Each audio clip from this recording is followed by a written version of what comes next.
Cool. So, hi everyone. Welcome to round 4 of WSDO 2022. My name is Pushpit. I shall be the solo chair for this round. I don't have any pronouns, but I would request you to just refer to me as panel. That would be helpful. Regarding speaker introductions, feel free to introduce yourself before you start your speeches. Disclosing gender pronouns, completely up to you. Feel free if you wish to disclose the same, and if you have any POIs, please disclose as to how you would like to take a POI. Always good to take for engagement purposes.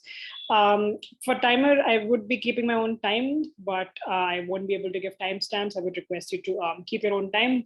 Yeah, I think that's about it. Also, please be mindful of equity, no generalizations, be mindful of experiences of communities, and if you're saying anything triggering, please give a trigger warning. Cool. With all of that out of the way, I would like to invite the first prop to open the case. Yeah. Okay, am I visible and audible, sorry? Yep, you are. Thank you. Just 1 second, sorry, I have to consolidate my notes.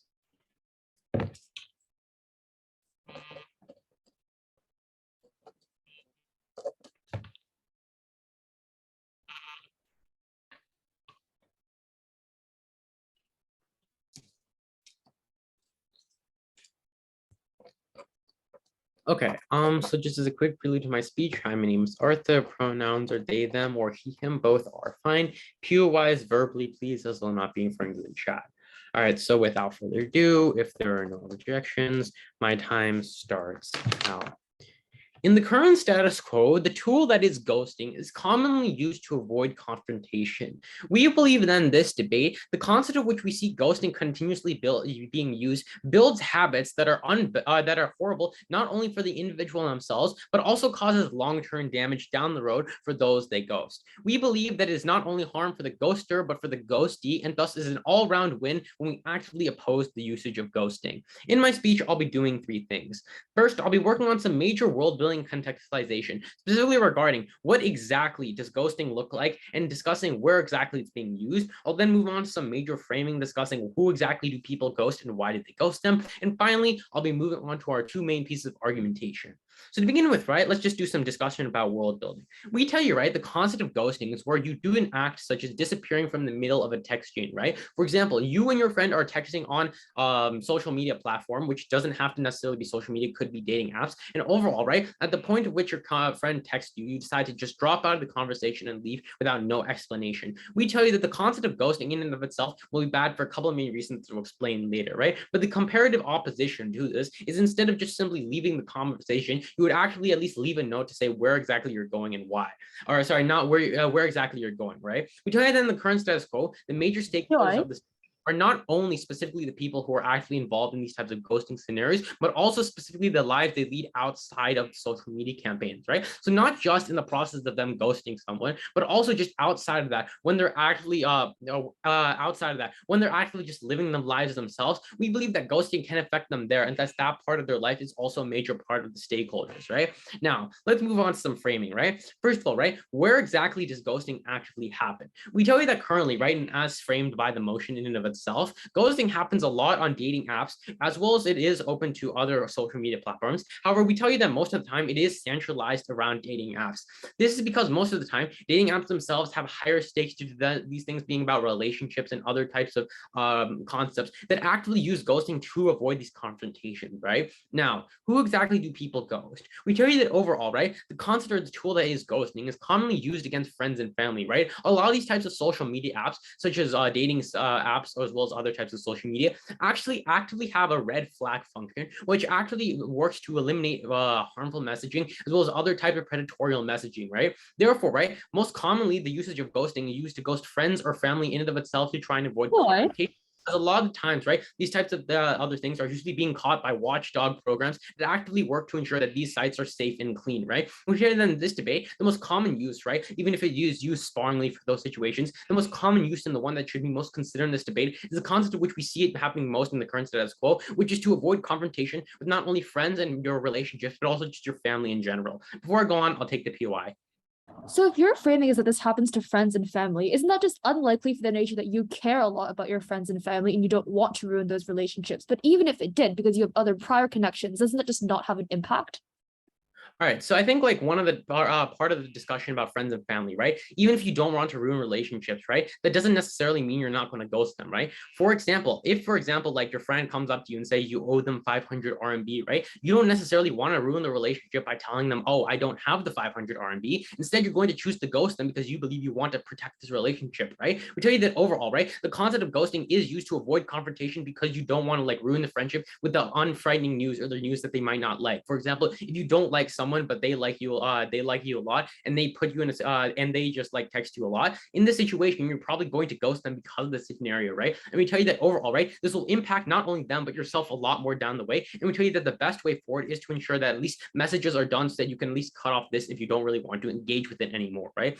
Given this, what are the main arguments we bring to you in this debate? The first of which is that the concept of ghosting creates a habit of sidestepping confrontation. Currently, right, the concept of ghosting is a tool commonly used for avoiding confrontation. We've mentioned this over and over again, and what we believe in this debate is that the concept of ghosting is most likely used to try and avoid confrontation, right? It looks like you are trying to leave the call because something unsettling has been something that you don't really like has been brought up, right? It isn't just a situation where you accidentally drop the phone in the toilet. It is one where you're actually trying to avoid a situation that you believe you may not be best suited for, right? It creates an escape route which establishes a habit of trying to sidestep the confrontation, right? This creates a couple major impacts. To begin with, right, you lose or start to lack the ability to deal with confrontation. We tell you that overall, right, when the tool of ghosting is now being able to be used also all over the place, and not only dating apps and other types of social media messaging, which is highly commonly used around the current generations that now have iPhones introduced to them, right? We tell you that overall, because social media and other types of dating apps are really commonly used, right? Because the concept of ghosting can now be used across all these types of places, it creates a habit of actually trying to sidestep confrontation, which causes you as an individual to lose or lack the ability to deal with confrontation. This is inherently bad because down the road, when you're actually going to have to establish yourself as an individual, when you're no longer able to deal with conversation due to your habit of previously just sidestepping confrontation with the tool of ghosting, you as a person are now actually harmed because of the sole reason that you cannot deal with a confrontation on your own. Instead, your only dependability was escape route, which is no longer there. Which is that overall, because of this habit being created, right, and because of its unsustainability in the current real world, it causes lots of damage to you as a ghoster as a whole, right?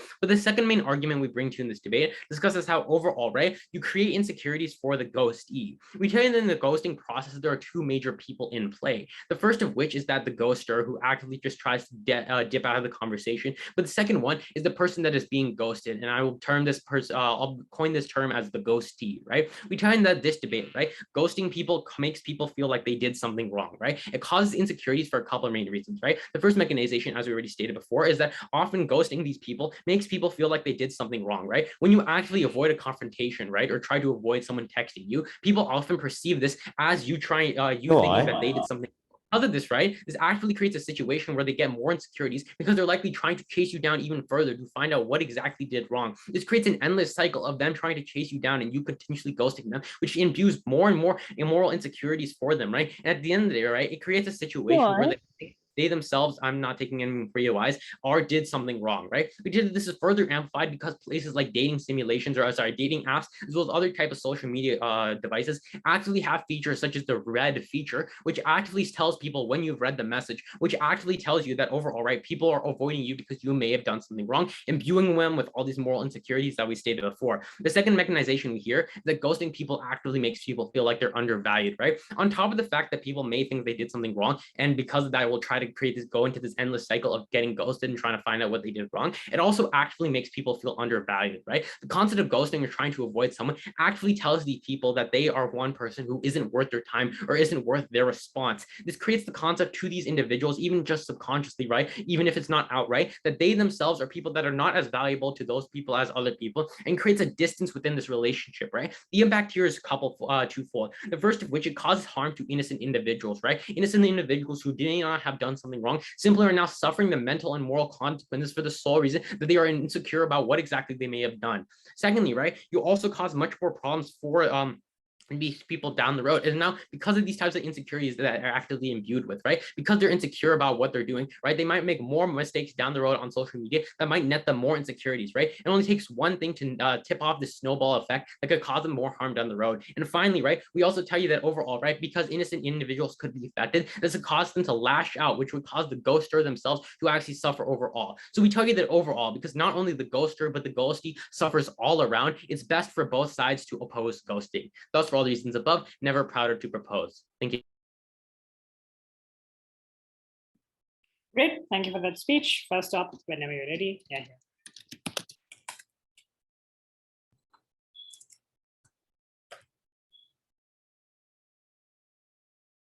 Hi, am I audible? Yep, loud and clear.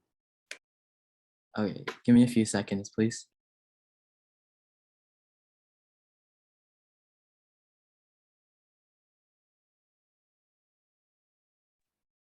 All right. Pronouns are he and him, and I'll take POIs verbally. Okay.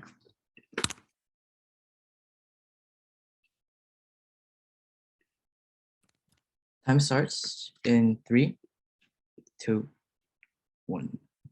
I think from the very get-go, they're very unresponsive to the vast majority of our case, when the only legitimate response coming from their LO is to say that they outframe our case because you won't be ghosting close family and just their close connections in general, right? I think this is problematic, right? Because we also told you in our framing from Arthur's speech, that's to say, we told you that this general ghosting happens and specified within the motion side and things like dating apps specifically, but also on things like social media platforms, right? It doesn't necessarily have to be close family and close friends, but I think it also means, I think it's also generally ignores the fact that you can ghost close family, you can ghost things like close friends, for example, or just friends in general, right? You don't necessarily have to like completely always like ignore, like completely always answer them at the vast majority of instances. I think sometimes you can ghost them. I think this generally happens either way within their side house, right? But I just want to quickly go into responses, right? Firstly, then, is to say that they have more autonomy in toxic relationships, right? I think there's several responses to say this, right? Firstly, then, is that we can co-opt that on our side house, right? So I think Arthur built a counterfactual pretty clearly, right?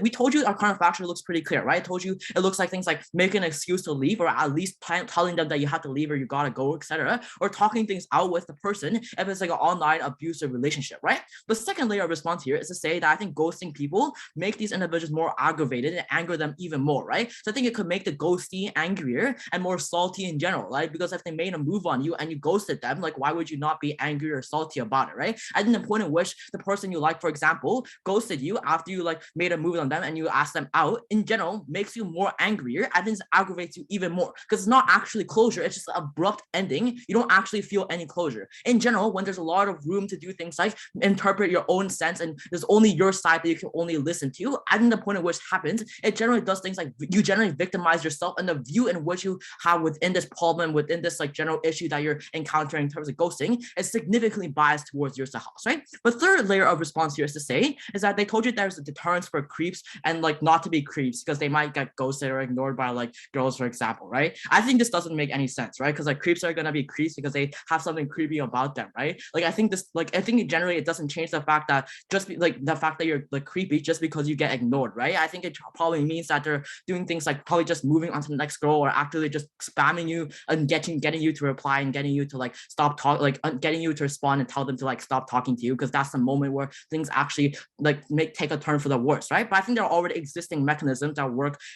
That's say on social media platforms, which look like things like reporting them, like or blocking them. Like you don't necessarily have to do things like ghost them. I think that's something that's problematic, right? The second thing they told you is to say that if you're ghosted, then you make them understand and give them room for interpretation, so then they finally realize their mistake and change themselves, and then they're more socially better and more mentally better in terms of their well-being. I think there are several things to say this, right? Firstly, then, is that I think talking these things out and these problems out is far better because it makes things more specified and more clear in general, right? Over time, you understand even better when it is specific. I think the moment you're being told both sides of the story, I think that's something that's significantly important in terms of closure, right? Because if you ghost, one person goes to the other side, the other person goes to the other side, you both have different sides of the story, you're both very biased into the story, right? I think we're talking about specific specific areas in terms of community, in terms of how you interact with like your peers, for example, in the workplace, in school, etc. And there's different sides and you're both biased to one significant side, I think it ends up making it more messier and makes the problem even more bigger and larger, right? Because the point at which you have your own biases and you have your own specific side, you don't actually know the other side of the story.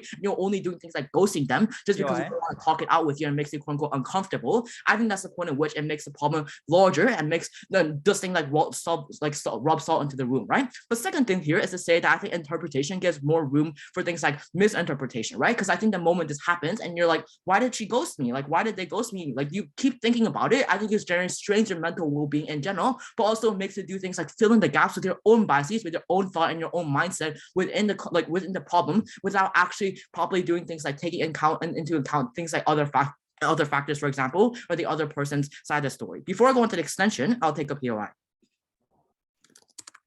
Say you're in a toxic relationship, only on our side do we guarantee distance between the other person. Because on your side, you have to continue communicating with that person. You have to persuade them. Only on our side, you get immediate distance between the other person. Given that this is a relationship we're talking about, like I think this generally means that it's like a close individual, right? I think firstly, that takes out the point on outframing our case that you talked about. But secondly, then is to say that I think if we're talking about online relationships or just like physical relationships that manifest on online areas and platforms like dating apps, for example, right? I think the moment this happens, I think you're still able to benefit yourself when you're able to talk this out with the other individual and the other person within the relationship, right? So I think it's better if you're forcing yourself to talk to that person, because not only does it make you more experienced in general in order to be able to like understand and how to deal with these experiences and like these problems in the future, but moreover, I think you're just able to resolve the issue much faster and efficiently in general, right? Because the moment you're able to talk things out, you tell your side of the story, they tell their side of the story. Like you're angry, you talk it out, and then there's argument, etc., etc. But at the end of the day, at least you're talking out, and then when time goes by, you're able to understand both sides of the story. I think in general, it means that we're able to do things like solve these problems much easier. But moreover, if we're not able to solve the problem, both sides are angry, I think it means that at least you try to interpret each other, you give each other a fair instance in terms of how to talk to each other and in terms of making yourself experience these things, so you're better able to do things like be more capable in the future for these like future experiences, for example, right? So I think it's honestly how you're able to have that win-win situation, right? But I just want to move on to extension then, right? Because I think it ruins your social life in general, right? The premise here is I think ghosting is a form of social rejection for your peers, right? That's to say, I think it's pretty clear here is that the fact that you're like socially in general, your peers don't want to talk to you anymore. Your peers feel uncomfortable with what you're trying to tell them. Why is this then true that it ruins your social life, right? But I think it's pretty clear and intuitive here is to say that like you're very scared of opening up and socially interacting with more people in general when you're ghosted, right? So I think opening up and talking about things that make you vulnerable can be sensitive in general, right? I think that's the topic of things like being like topic that generally is prone to things like being ghosted in general, right? So if you get ghosted for opening up and trying to talk about things that might be sensitive to someone you think you're close with, it harms your incentive to socially open up if they ghost you, right? I think the moment this happens, I think it's very problematic for your social life because it harms your mental well-being in general, right? So you have to keep it within yourself because you never actually know who is willing to listen and who is a quote-unquote real friend or willing to listen to you and willing to listen to these problems, for example, if like ranting to them on social media or like texting platforms in general, right? So I think this makes your problem and topic even more sensitive towards you and it mentally strains you in general, right? I think the point in which this mentally hurts your well-being in general, I think it can also do things like shift and bleed into things like your physical relationships, for example, right? This looks like, for example, like at school when your friends, you're talking to them, or you might not like, or your parents in general, for example, you might not want to open up to them as much as possible. I think the moment this happens, I think it probably means that your problems are going to snowball into effect in a larger amount within yourself. I think the moment this happens, I think socially you're much less capable in terms of opening up to other individuals, right? I think opening up to other individuals is something that's crucial if we're talking about, for example, peers, or if we're talking about things like teenagers, for example, or just like adults who already have a lot of pressure within the workplace, right? I think it's very, very important to be able to do things to open up to other individuals and talk about sensitive topics. But I think if there's a risk of being ghosted and if there's a risk of being like feeling vulnerable and opening up to someone and being very sensitive to someone, but then they completely ignore you and you already know that they're ignoring you because they don't want to talk about this and they don't care at all about the topic you're talking about, right? I think that generally means it like ruins a relationship connection you have existing. But secondly, I think it also means that that topic itself becomes generally very, very sensitive within you and you can't talk about that with anyone else anymore because that already it's very traumatic and already leaves scars within your society, like social well-being in general and your mental well-being in general. For all those reasons, I think it's Arthur House where you're able to prove that within Arthur House, this form of social rejection from like these individuals you're talking to is generally very, very harmful and it ruins your social life. Very, very proud to propose. Great. Thank you for that speech. With that second up here. Hi, can you hear me? Yep, loud and clear. Great. I will take POIs through chat if that's okay with everyone. Speech will start in 3, 2, 1. If an old pedophile texts me and makes me feel uncomfortable, I absolutely have the right to ghost them, even if that means that he feels sad for a few days. It is unclear why people need to prioritize other people's short-term happiness over their own potential long-term traumatic experiences that they could experience without the actual means of ghosting. I'm going to answer 3 questions of the speech. 1, what is the most likely context of the debate? 2, which side ensures the right for people to defend themselves and protect themselves? And lastly, which side has better relationships? Firstly, what is the most likely context of the debate? Because the characterization that they give of dating apps and social media is inherently very, very cherry-picked, because they say they're going to have regulations, but this is unlikely. Dating apps, as many types of social media, do not have adequate measures for people to opt out and protect themselves for 2 reasons. 1, things like sexual abuse through things like Instagrams, where there's many pedophiles during the online debate area or during the online era in general, just means that it is a very blurry line as to whether someone is being creepy towards you if you are actively pursuing a relationship with them. This is why, for example, many times judges try to reach out to minors and flirt with them.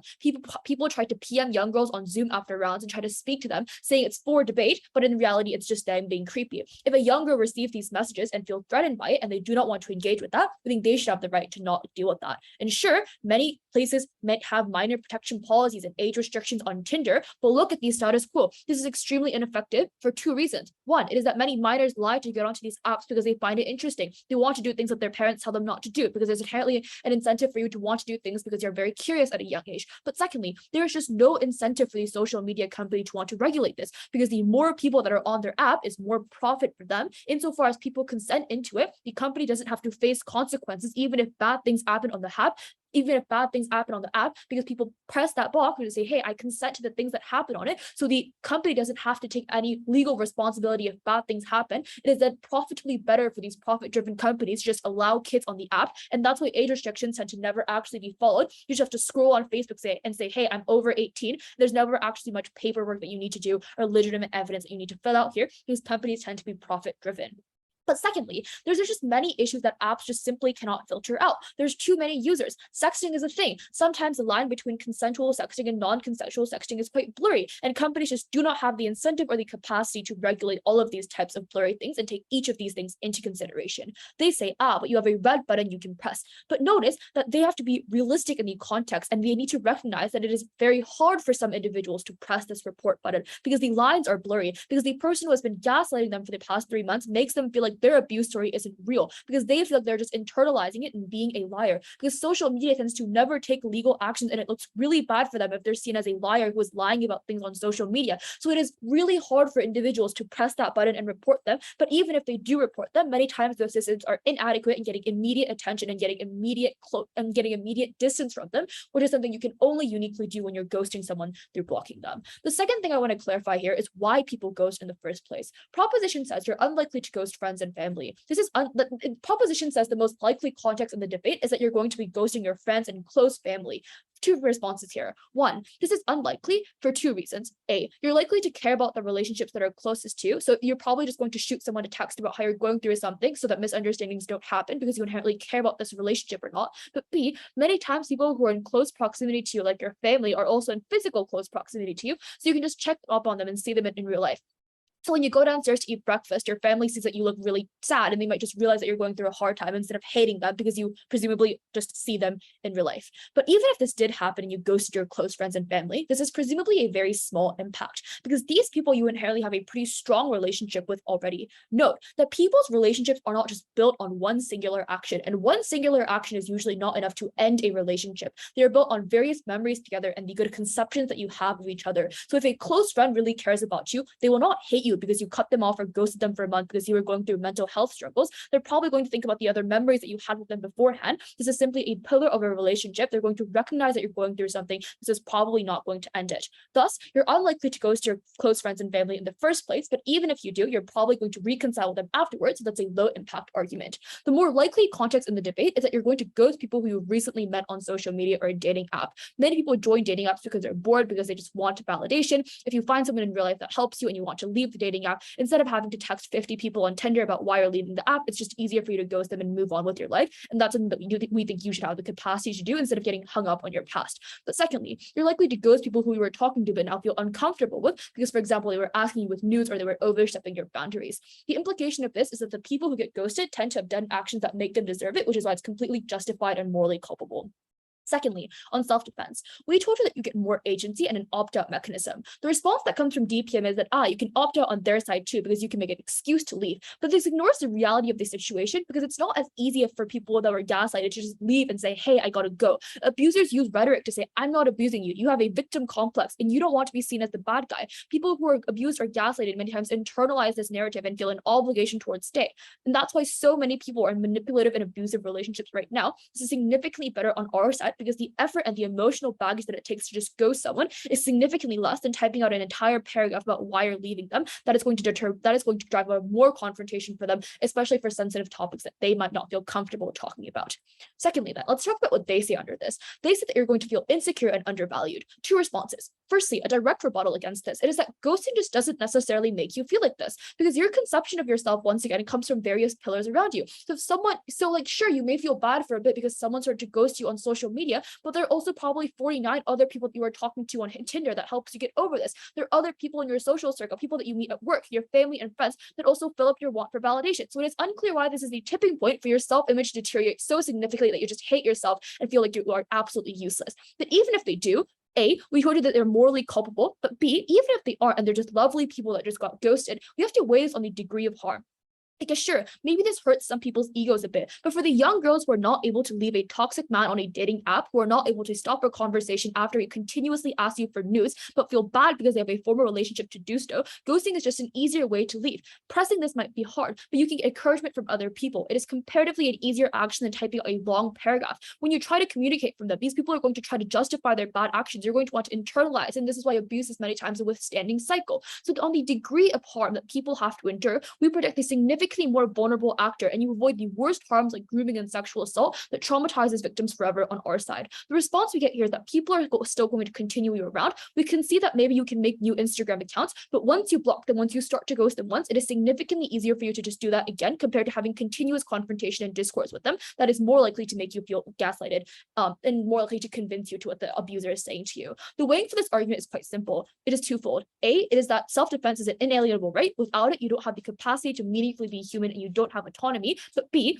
it is that your relationship with others is predicated on your consumption of yourself and your mental health being good. Because if your mental health gets bad, if your self-conception gets bad, your relationships that now and in the future also presumably get a lot worse off, because now you're going to form things like trust issues, you're going to form things like low self-images that also harm the way you treat other people in the future. So having good mental health now and being able to get out of these toxic situations is the prerequisite to have good and stable relationships in the future, specifically when you need it the most. The conclusion of this is that even if it hurts some people who are ghosted, the harm is minimal, but the harm towards the most vulnerable individuals like women, like vulnerable young girls is the most massive. And that is why even if you're not going to have confrontation on our side, that is still okay because we protect the most vulnerable on our side. For all those reasons, probably oppose.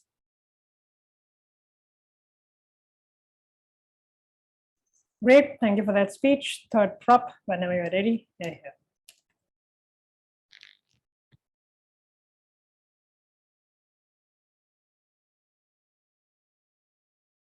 Hello, am I audible and visible? Yep, both. Okay. Preferred gender pronouns she, her, and POIs in chat, preferably. With that being said, my speech will start in 3, 2, 1. Dragging out your relationship with your toxic mother that gets mad at your grades, even when you're in college, ultimately isn't going to benefit you very much in the long term. At the point where you ghost and you ignore the messages, but you ultimately keep that line of communication open because she's your mother, you're going to be dragged down by your mother's obsession with treating you as a shiny Ivy League trophy, and your habit of ghosting probably means you're probably going to be stuck in this toxic relationship for a while. I think given that you're not able to face your own mother, you're probably not going to be able to face other more powerful people and tell them to back off, like people like your boss or maybe your superiors in the future. You're probably not going to be able to do that because you've ultimately developed a habit of running away from trouble and running away whenever things get awkward. Okay, I just like to clarify from the start that ghosting isn't necessarily blocking somebody, right? It's ultimately leaving a conversation without explanation, like the info slide says, and you're ultimately still leaving that line of communication open. That probably means that person is still able to contact you. They're still able to spam you with like reply, why aren't you replying me? A few clashes in today's debate. Firstly, on resolving issues, and secondly, on preserving relationships. What do we tell you under the first clash then? I think we mainly gave you one argument on how this creates the habit of sidestepping conflict. I think that ultimately, when you get into the habit of ghosting and you have the habit of just like leaving and fleeing whenever things get awkward or things get like socially, I said POIs in chat, or whenever things get emotionally complex, I think that instead of dealing and confronting situations, you leave when things get awkward. And I think this is ultimately bad because that ultimately leads to you just dragging out toxic relationships for longer. I think this ultimately develops a habit of running away from situations that make you feel uncomfortable, and it makes it and like not properly resolving those situations before you do run away. I think that ultimately people don't close a lot of these issues. They ultimately just let them stay unresolved and just lingering on their phone. I think it's ultimately better to directly confront somebody and block them after that, because then that's your own way of getting closure. That's your own way of getting closure within the relationship. What did opposition tell you then? 2 points then. They mainly told you firstly on how this gives you autonomy as an individual, and secondly as to how this acts as a deterrent to be a creep online. Okay, first argument then on how this gives you autonomy.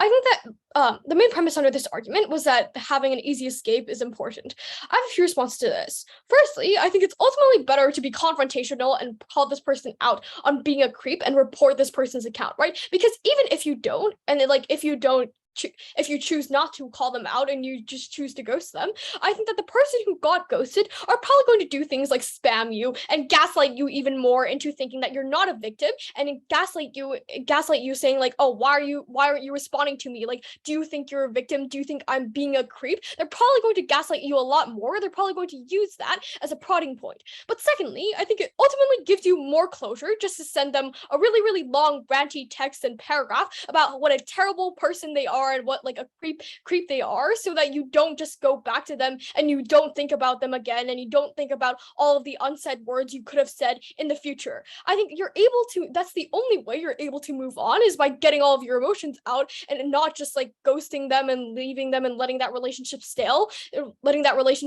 without letting that person know the things that they've done to you. I think this is the only way you're able to move on. But second argument they gave you as to why this acts as a deterrent to be a creep. I just have one main issue with this. I think that given that this person is a creep, and given that they are the type to lurk on social media and like slide into the DMs of underage girls, they're probably going to be they're probably shamelessly going to be a creep anyway. Like they're probably going to be a creep towards multiple other women too, or multiple other men. I think getting ghosted ultimately isn't a significant deterrent, and I don't see why they focus so much energy on proving this point.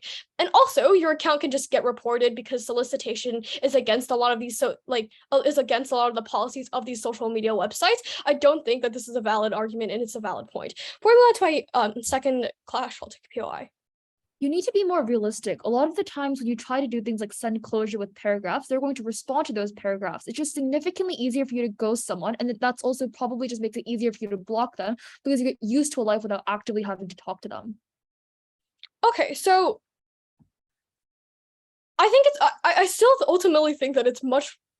You ultimately get more closure if you are a victim of someone, or if you are a victim of something like sexting or like unconsensual sexting. You ultimately get more closure when you're able to like actively voice out your emotions towards this person. Also, we never said you have to wait to hear the response. You can just send this message and then just block them, knowing that you'll never have to think about them ever again. Second clash then on preserving relationships. What do we tell you under this argument? I think we amazingly told you that you make the ghostee insecure and worried, because leaving a convo or like leaving a conversation without saying like bye or even G2G is going to make the ghostee insecure and wondering what they did wrong. This probably means that they're going to bug you a lot more, like, oh my god, why are you ghosting me? Like, how can I get better? What did I did wrong, etc. I think this also makes people very, very worried. I think Hazel told you this in his extension, because you didn't really give a reason for for your disappearance, and you just kind of just disappear off the surface of the earth for 2 days, and people are just left wondering what happened, and they're probably just gonna be worried. What did opposition tell you under this? Firstly, they told you that you get better relationships because you get your own time, and you're able to do things like take time off of social media for your mental health, and that you're able to give the partner or like the other person in the relationship some room for interpretation. For your response to this, firstly, I think having room for interpretation could also lead to a lot of misinterpretation, right? For example, I think a lot of people, when you do ghost them, they're probably going to fill in the blanks with their own assumptions. For example, if your wife ghosts you when she's on a business trip, you're probably going to think that she's like thinking of another person, or like she's sleeping with somebody else. I think that probably means that people are going to jump to conclusions a lot faster than they would if your like partner had just told you that if your partner had just told you that like, oh, I'm at work, I can't talk right now, I'm in a meeting, whatever. But secondly, I also just don't know why you can't just say like, oh, honey, I'm at work, I'll talk to you later when I get home. I think this is a lot more healthier than just disappearing and just like not responding to whatever this person sent you before. Because ultimately, I think that it's ultimately on our side of the house where we're able to have things like actual healthy communication. We're able to communicate to the other person the reason why you're not necessarily like, or maybe like now's not a good time to talk, a reason like as to why you're not responding to your text, and to let them know that you're safe, that you're not in trouble. Okay, let me just summarize then a few reasons as to why side government wins today's debate. I think firstly, we told you that this ultimately creates a very unhealthy habit of sidestepping conflict and actively avoiding issues and situations that make you feel socially and emotionally uncomfortable. I think that this is very important, and it wasn't really responded to enough adequately by side opposition because of the fact that this breeds a very unhealthy mindset that ultimately doesn't give you much closure, and that ultimately doesn't give you much life. Like it ultimately just drags on your conflicts, and it drags on a lot of these toxic relationships. But I also think we told you as to why you ultimately make the people who are close to you, and maybe the people that a lot of people tend to ghost nowadays because like they think that like their parents are overbearing or overprotective or whatever. I think this ultimately makes a lot of people worried, and it can ultimately make a lot of people feel insecure for those reasons we're so proud to propose.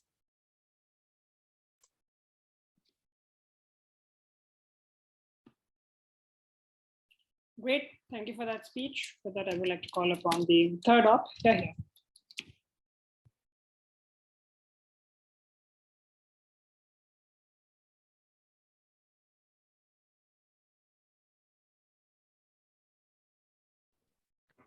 Thank you.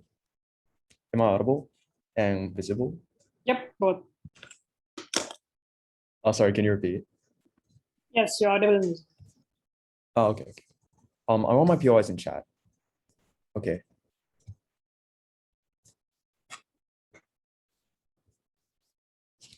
I'm gonna begin my speech. Okay, in 3, 2, 1. I'm just gonna start off by engaging with their point that you inherently get bad at confrontation on our side of the house. 2 responses. Firstly, why is this a bad thing, right? Confrontation doesn't necessarily always lead to a good thing. It can actually come to hurt you, like for example, stalker stalking you, or for example, abuser actively abusing you and you becoming a target of domestic violence. Therefore, insofar as they never prove that confrontation is always a good thing, I don't think you getting bad at confrontation is a bad impact. Secondly, ghosting is also an action that requires determination. Now, government side is wrong when they characterize ghosting as running away blatantly. Leaving someone on red is literally the same thing as literally storming out of a conversation. So this requires determination and requires self-confidence to be okay with being hated by the other person. Therefore, I think we can access the impacts on their side if their impact was that you get more self-confidence to be able to, confront others. Therefore, I think this point can just be kicked out of the debate. With that said, 3 comparatives I want to raise. Firstly, why this is the only mechanism of escape for the person that wants to ghost. And then secondly, I'm going to prove why our side is better for the ghostee. And then third, I'm going to prove why this betters relationships. Firstly, then, why this is the only mechanism of escape for the person that wants to ghost. Now, in this theme, I'm going to argue largely on the context where you come across an abuser. This context, no matter what the context they give, is the most important context in the debate for 2 reasons. Firstly, in terms of net probability of context, ghosting happens the most in this context of abuse. You don't ghost people who are meaningful to you like friends or family, or whom you find peaceful ways of resolution with. The reason for this is that inherently ghosting is hard to do if you truly care about the person, and you're not dumb, right? You know that ghosting will lead to a long-term harm in the relationship. Therefore, this is the most probable context in which ghosting happens, and thus is the most relevant part of the debate. Secondly, in the degree of the impact individuals experience, this context is higher in suffering. So even if it's not probable, instances where you ghost your friends casually, that side proposition runs, is unlikely to harm both parties that much because you know each other well, and you know that the person is likely to do this, and you can have conversations afterwards about the ghosting and stuff. Therefore, this context of abuse serves the most degree of impact, and thus should be the center of this debate. Given this, proving that our side is better in this context of abuse wins us the debate. Now, 2 reasons as to why this is the only form of escape. Firstly, because communication often doesn't work in this context, right? If people are able to communicate, they wouldn't ghost. Therefore, it's likely to play a part in the context where even if you try to communicate, the person might nag or persistently abuse you still on social media. And that is why the only then alternative for you is to ghost that person. Therefore, communication doesn't work and this is the only form of escape. Secondly, they say gaslighting will happen to you, but this is not likely, right? You can literally block that person. They say something about how that's not possible, but I don't get that, right? You can literally block that person. That's also a process of ghosting. Therefore, we think that through these 2 mechanisms, we've proven to you that this is the only form of escape. Now, they say that the abrupt stop actually leads to things like victimizing yourself and no progress being made in the relationship because the person doesn't understand why you're ghosting that person. Now, we say that this is a good thing, first of all, because the person is unlikely to learn anyways, right? If the person you're ghosting is the type to be able to learn, you're likely to have a proper conversation with the person anyway. Therefore, we think that this impact is asymmetric.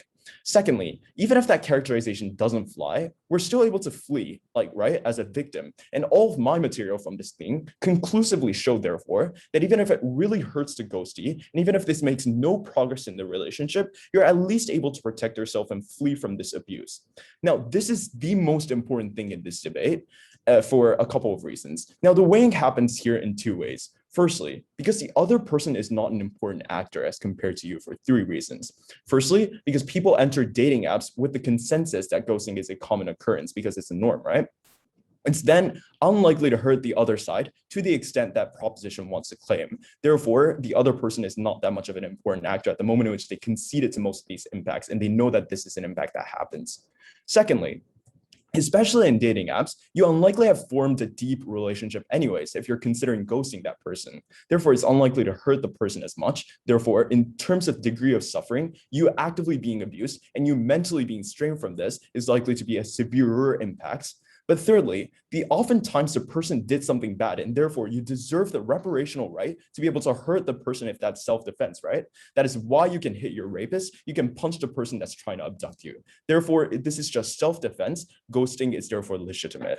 Now, secondly, I'm going to prove that yourself is the most important actor. This is because protection of yourself, as Youngwoo told you, is prior to having good relationships for the vast majority of other people that's not just your abuser, right?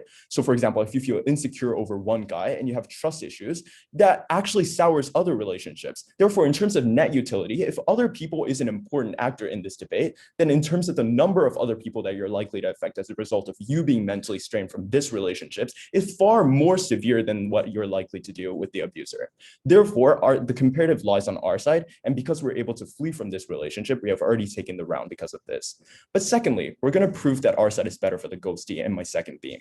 So I already told you that yourself being able to flee is the most important thing. So this is not an important delta, but we can still prove that our side is better for the ghostie. They say insecurities happen. 2 things. Firstly, victims of ghosting isn't likely to get that bad of an impact, as I told you, right? Because the types of relationships in dating apps is shallow. Secondly, in the instances where it leads to a lifelong insecurity, you're likely to have been ghosted by multiple people. Now, we tell you here that this insecurity is a good thing because it makes you less likely to ask for nudes because you are insecure about this, right? I think it leads to net utilitarian growth. I don't think this impact is a bad thing. I think this is personal growth. Now, with that, at our absolute worst, this insecurity is symmetric because being told that somebody is suddenly leaving the conversation and going to some other country or some other place will lead to insecurities for the ghostee too. The mechanism for this is that when ghosting isn't a norm and when the counterfactual becomes a norm of people fleeing from the conversation, that becomes a source of the same insecurity that they paint out on site proposition. So for example, if honey, I'm at work and I can't talk, might still worry the partner that you did something wrong or you're inherently not cared as much by your husband if that's a normal thing for people to say when they want to flee conversations. Therefore, I think the same insecurity can be accessed on both sides of the house. So that's largely symmetric. Now, we tell you, however, that our set is better because a comparative is confrontation and that antagonizes you a lot. And that's likely to be the counterfactual, right? I.e. like the person saying, I hate you, denying you for being who you are and saying other obnoxious things that is more likely to make you feel insecure in the long term. Now, the reason for this counterfactual analysis likely to be more more likely to be probable as a narrative, it's because you want to end the conversation as fast as you can because that's how you want to escape, right? Therefore, you're likely to actually do something that is antagonistic, so the other person is likely to end the conversation. Therefore, our set is much better when at least people are being left on red, and as side proposition characterizes, actually is able to victimize themselves and interpret it to their own benefit. Therefore, our set is better for the person that is being ghosted as well. I'm going to move on to the third thing then briefly. Why this better relationship? So this is largely an argument that came unengaged from prop. But we told you in first that number one, the fear of ghosting is incentive to be careful on social media, right? Moms that use their children as Ivy League trophies will learn that their children might ghost and comes from experience, therefore they might grow, right? Secondly, this avoids the worst types of confrontation on social media that likely stems to things like abusers. Therefore, through these two mechanisms, our side is far better for the relationship and the relationships of others. And this includes the context that governments wants to run. Like, for example, friends and family in the instances where you ghost them as well. Therefore, for all those reasons, we think that in all of the contexts that government is able to provide, we're far better. And that is why we're very proud to oppose.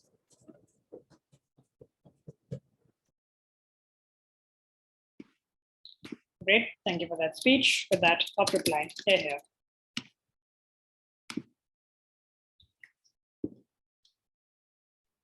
Hi, can you hear me? Yep, both. Great.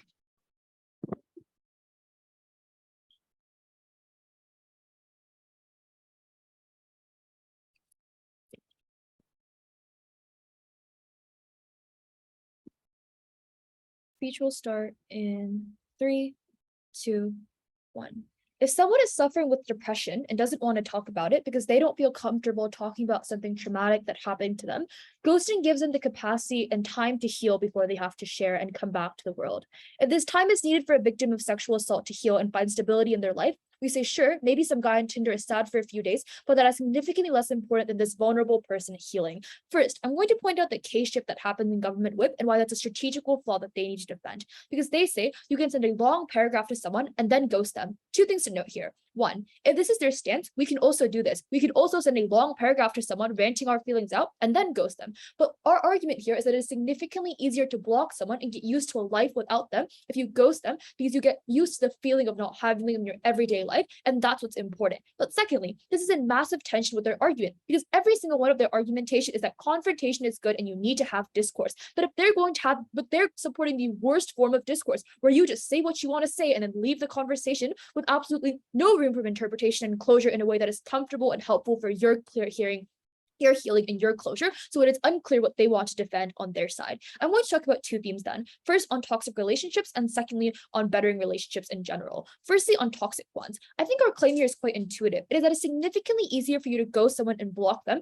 than to get in a confrontation and argue with them. Because when you start to talk to them again, when you start a confrontation, we're likely to get gaslighted into staying with them. Because a lot of people who are in toxic relationships in the first place tend to have other past issues that led them to that relationship in the first place. So maybe like unstable family issues, unstable home life, that is making them hard to escape in the first place and that make them withstood it for long periods of time. The conclusion here is quite simple. It is not as easy as proposition says to just talk to an abuser. The only way in which you can escape this abusive and manipulative situation is to actively distance yourself and to get used to a world without them, and that is something you can only uniquely do when you're ghosting someone. But the more important nuance here is that the risk is extremely high. So sure, maybe there is a report button on Instagram, but it is extremely hard for individuals to press that report button because because they internalize the narrative that they are not a victim, because the line between what is abuse and what is not can many times be blurry, and it is hard for people to identify when abuse is happening to them because they get desensitized to it. And uniquely because social media and dating apps do not have an incentive to regulate this well, because they get more profit by more people joining their app in the first place, and they don't want to get involved in messy situations.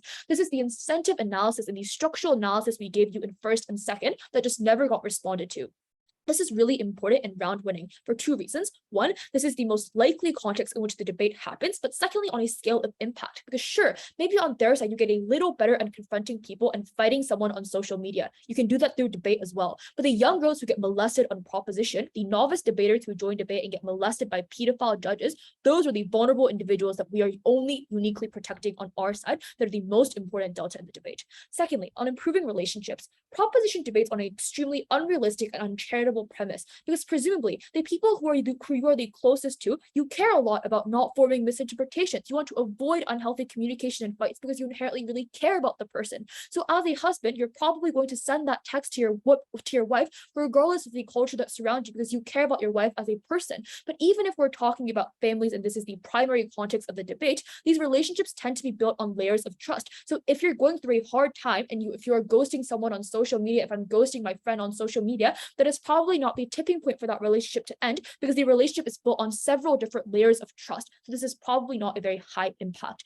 But the more realistic framing in this argument, the more realistic context in which this debate happened in is twofold. Is that one, we also get conversation where there's capacity to do so. Presumably, if you have a healthy relationship with someone and something's not working out and you have the trust to talk to each other, you'll do it anyways. But secondly, this debate is about instances where this is just simply not possible because you were in a bad toxic relationship with them, because you were in a bad mental state with them, because you were in a bad mental state as an individual. The only response here is that you can talk about your issues now. One, I don't think people are opening up to random people they meet on dating apps, and if they do that, it's quite unhealthy. But secondly, there are other people who are close to you that exist symmetrically on both sides. Lastly, then, our argument that goes almost zero engagement is that not everyone on dating app is a pedo, but the threat of you getting ghosted will incentivize good and healthy behavior in the first place. For all those reasons, proudly oppose. Great, thanks for that. I would like to call upon the last speaker of the House, and that is Proposition Reply. Here. Am I visible and audible, sorry? Yep, cool. Okay, thank you. Sorry, just 1 second. I need to consolidate my notes.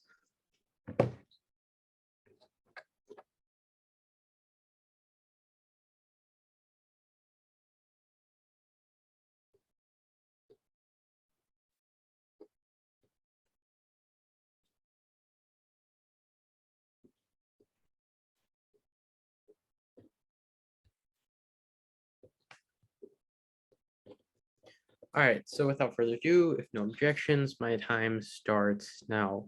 In order to protect the most vulnerable individuals, right, rather than giving them 2 seconds of peace, we believe that it's best to ensure that these creepy predators online no longer continue to persist and continue to harass you online. We believe that the only way to do this is to end it. Tell the people that you're no longer there, instead of giving a vague message that you could be there, which rise more follow-up concepts or problems by the harassers. We believe that the best way to protect the vulnerable is to ensure that the harassers are in a situation where they don't know whether or not you could be there and will not continue to text you further. In this debate, I'll evaluate it in 2 ways. First of all, which team is able to preserve the safety of the vulnerable? And second of all, which team ensures good relationships, right? But first, let's address the rebuttal that comes out of the reply speech, discussing about how we make a stance change, right? We told you from the very get-go how overall, right, the concept of which you see are in opposition to the concept of ghosting in of itself is where you actively allow for an explanation, right? For example, if you were to say, well, my web speech already told you about how overall, right, you just submitting a small excuse for why you're gone, this in of itself allows for all the arguments to be actualized, as this in and of itself is a process to deal with conflict. We believe that the minor rebuttal we get from reply is feeble at best and doesn't really take down anything or doesn't really do anything to our case, right?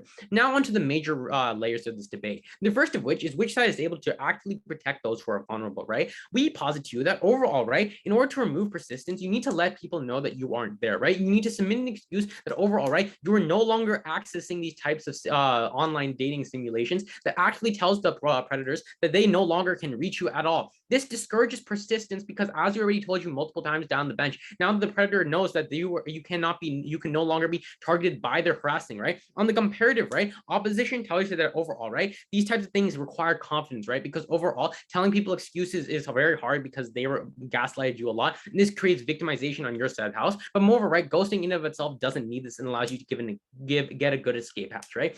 First thing, right, this is directly contradictory to what is said in their web speech discussing how overall, right, ghosting in and of itself requires self-confidence, right? Because of this, right, and because of this contradiction, right, in order for this argument to actually stand in the first place, right, our argument needs to stand in well, meaning that overall, right, because of this contradiction, our argument discussing about confrontation issues are still standing for the sole reason that this response actually is contradictory and is the only response to this, right? Because it's contradictory and we can remove this response, meaning that our argument is still standing, right? But moreover, right, we'd also like to point out at the point at which the self-confidence is required in order to ghost in and of itself, right, gaslighting can still apply there, right? Your victimization that you've accrued due to gaslighting can also apply to you trying to press the ghost button, because overall, right, if it requires self-confidence to actually press, right, then the gaslighting and all the emotion you get from that can equally apply to that as well. Simply put, we see clearly here how overall, right, these types of things still continue to persist on their side of the house, right? But at the end of the day, right, even if that worst comes to worst and we bite the bullet, we still win on this clash point overall for the sole reason that our option proves to you why overall, right, we're able to ensure that there is no follow-up by the harassers, right? On the comparative, right, opposition has not fulfilled their burden and actively engaged with the concept of which how they're able to stop harassers from continuing to harass, right?